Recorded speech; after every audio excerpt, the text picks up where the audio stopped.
this board and discuss it further. All right. Y'all want to take this under advisement? Well, Is that the plan? Wait. That's the I have. The counter statement that I'd like to make. Okay. And a counter back. Wait a minute. Good to see you again. First of all, let me straighten out a misimpression. I'm sure it's just an error in communication. This price is over with his son at MD Anderson, who's having a very serious operation. But he did buy those lots all at the same time. His deed, he bought lots 1, 2, and 3 of lot 4, shown on the map. And lots 22, 23, and 24 of lot 6. Here's the deed signed by Paul Godfrey and Carol Godfrey to Joseph E. Price and Hazel S. Price, January 4th, 2005. Now, I went today to the county courthouse and got the actual plat, which is these 2 pages. And this was done by Mr. Lang and 4 or 5 other individuals who own this property. And it's called the Harborview Subdivision. It's a very interesting document. It shows the streetcar that used to run along the seawall. And it shows what was then called the L&N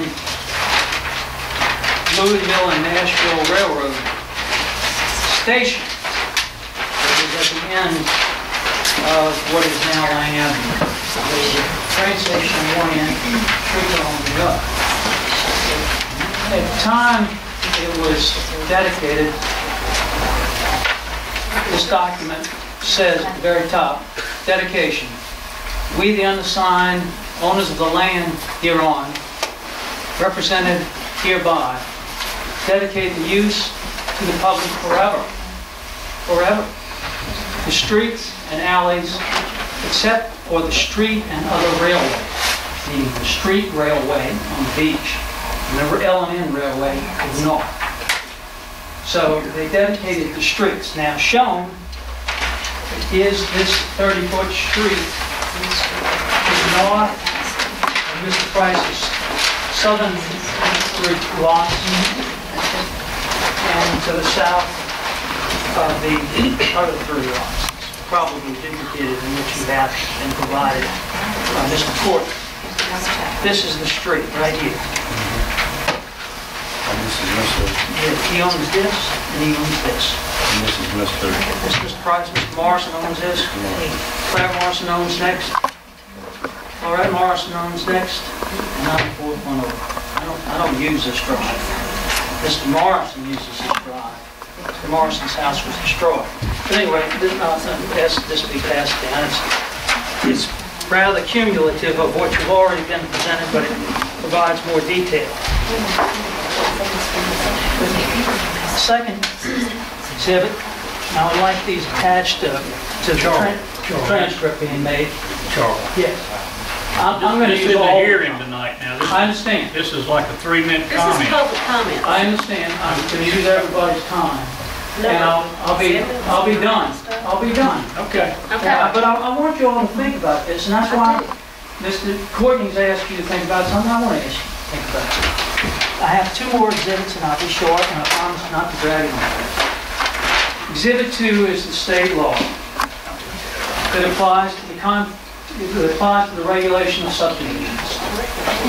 It's Exhibit 2, Mississippi Code 17-123. What was that number? 17-123. I have copies of each of them. I have it highlighted. Thank you.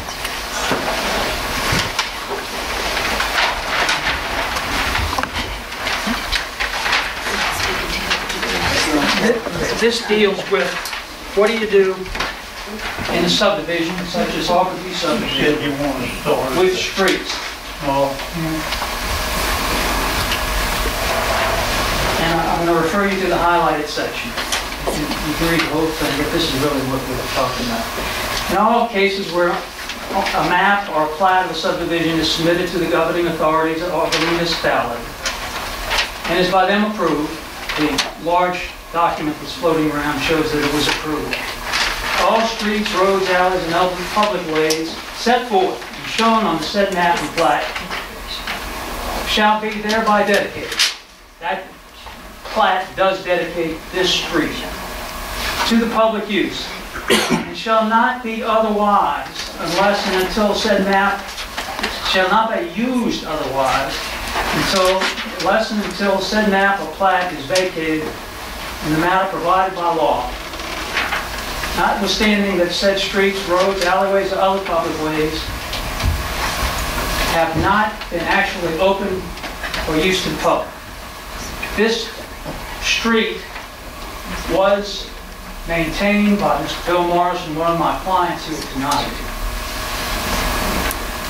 and used to access his house until Katrina.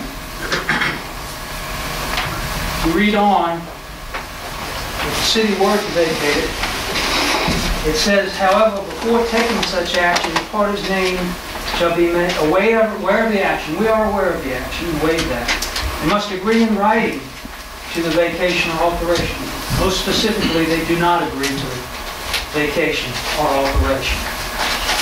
They, to gain approval of the parties named, shall prohibit the Board of Supervisors or governing authorities from altering or vacating the map, the plat, or any part thereof. Exhibit 3, this is the end, I'll sit down, is the signed opposition of William Morrison Florette Homes, to which is attached maps from the assessor's office showing that this street intersects their property. Really, despite what you said, this map differs from what you were looking at. Let me see that one. It shows that the street leads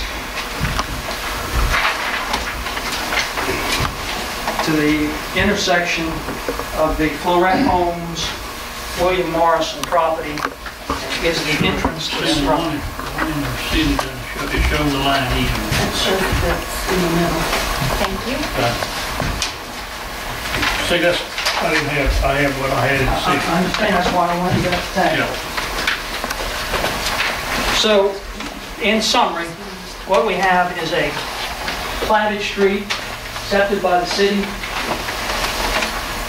It is a subdivision called Harborview. The procedure is set out in the Mississippi Code to vacate that street. You must have the signed consent of the parties adversely affected. My clients in this case are the entire Boggs, Morrison, Beanie, Gibson, Tipker families, all of whom own various parcels in there, and they are affected most directly are William Morrison and Florette Homes, whose properties abut that street.